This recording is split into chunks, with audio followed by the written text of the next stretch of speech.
So after taking these two out here, I've put the fuel pump back on, and I've now got fuel spurting out of this side, obviously without the injector in. I always did on that side. I've give the two injectors an ultrasonic clean. I'm going to put them back in. I'll film this. I'll put them back in. There's then a spring, like a couple of washers, and there is like a cup. So I'm assuming that the injectors need to be able to flow up and down maybe a little bit in there, but I'm really not 100% sure on how it works. But that's my basic understanding on it now. So I'll probably just put a little bit of oil just where the injector sits, just to see if that sort of frees it up a little bit. So how the spring sits on top, that what I'll do this side first, just with being right-handed. Inside here, there's a couple of washers at the bottom end, and then there's a cup that the spring sits onto. So I'm hoping that nothing falls out and I can just get that straight in. Like that.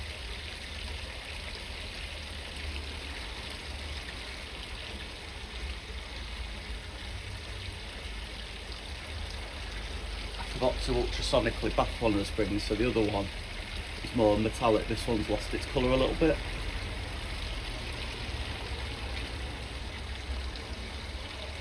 Put the spring on the, I think it's called an injector. I'll just put a drip of oil in there. Alright, to update where I'm at, I've stripped apart them, I can only assume like some sort of injectors. Anyway, I've took these springs out of them, and I've put some slightly weaker springs in them, and it's getting the fuel now all the way to all the rails. It's probably passing a little bit too much, but I'm more worried about seeing if I can get it started than anything. So I'll put you on a tripod and see if we can get it started.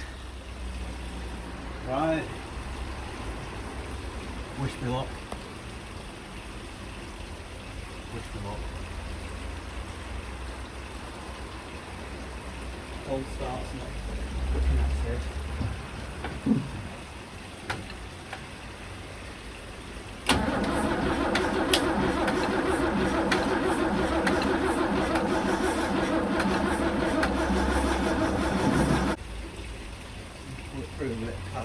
First.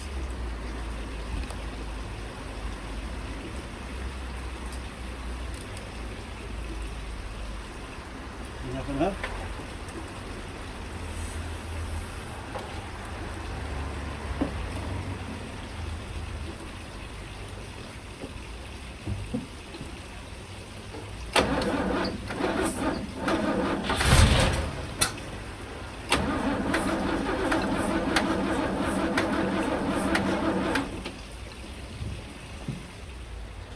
We're going to try again. Got a positive line going in there, dropping down to the switch, and then to the cold start. I've done a continuity check and the earth's absolutely fine, so we'll try it now. So this is obviously without carb cleaner. Right, so I've got the cold start connected up now. Basically I'm going to try and start without any carb cleaner. I've got the NOCO on, I think. Put the brackets on. NOCO wasn't on. I've got NOCO's on now. Give it a couple of squirts and back to oil.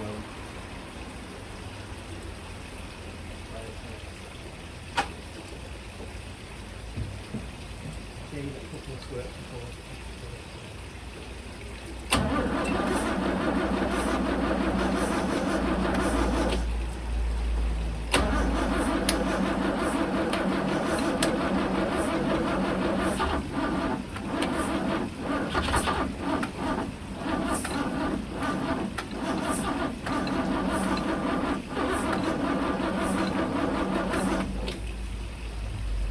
Oh, getting fed up.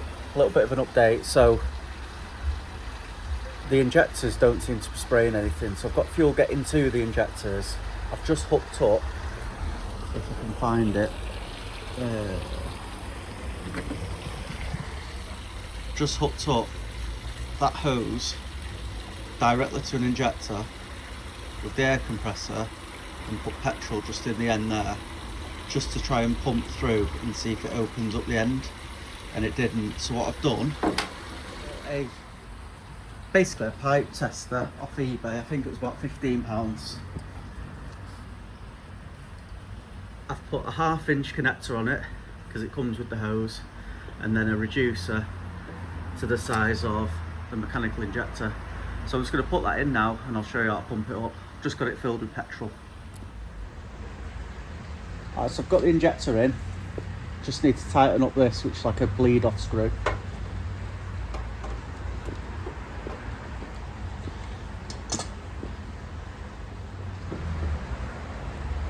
So it's now just a case of pump up the pressure and watch for the flow rate.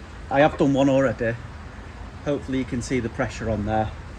Now these cheap ones only go up to 25 bar, but the mechanical fuel injector spring is quite a bit before that, so it'll show you where it's going to come out. Neat petrol inside. The little bit of debris in there is from the last injector that I've just done, but it'll be fine to run through where, like my mower engine or something like that. So I'm going to pump it up now. It might leak a little bit. Takes a minute to build up the pressure, and then there we go. So we're up to 5 bar. We'll go slowly.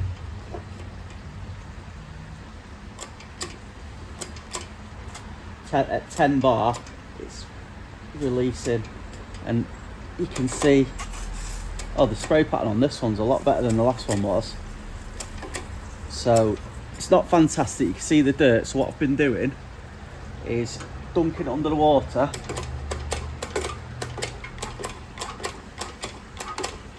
and just pumping.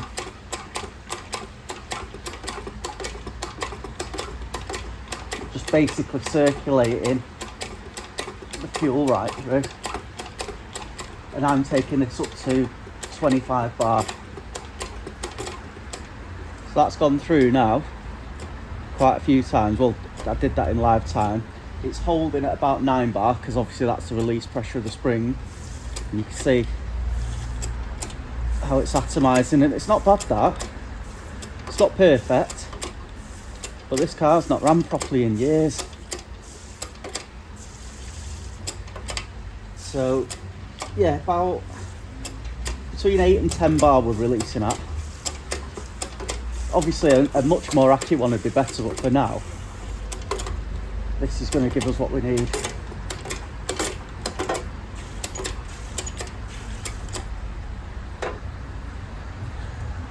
So there you go, that's how I've tested my fuel injectors. Right, welcome back. I'm going to be getting on with the Mercedes again.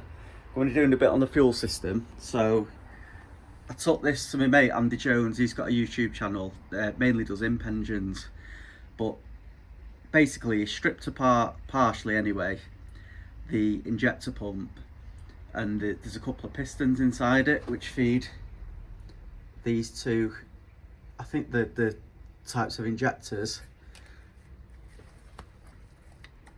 and they were seized up. So this has had a nice clean now, inside and out. The timing's going to be out, to be fair, so I need to have a bit of a read up on the timing, but the injectors are free and we've managed to get it squirting fuel through. One of the springs is damaged, so that's going to need replacing, but the most important thing is try and get this on the engine and see if it'll get fuel out the actual injectors. So all I need to do now is take out again the last 4 injectors as I did with them ones. Take off the PTFE tape on them, take out them 4 and get them flushed through with the injector tester sort of rig that I've got. Make sure there's no crap in it and that I've got a decent spray pattern before I even consider starting it. And I'll do the same with the distribution block like I did with that one. I don't know if I did that on camera, but I cleaned through the distribution block as well. So I'll get on with that now, and then I'll come back to you when it's finished.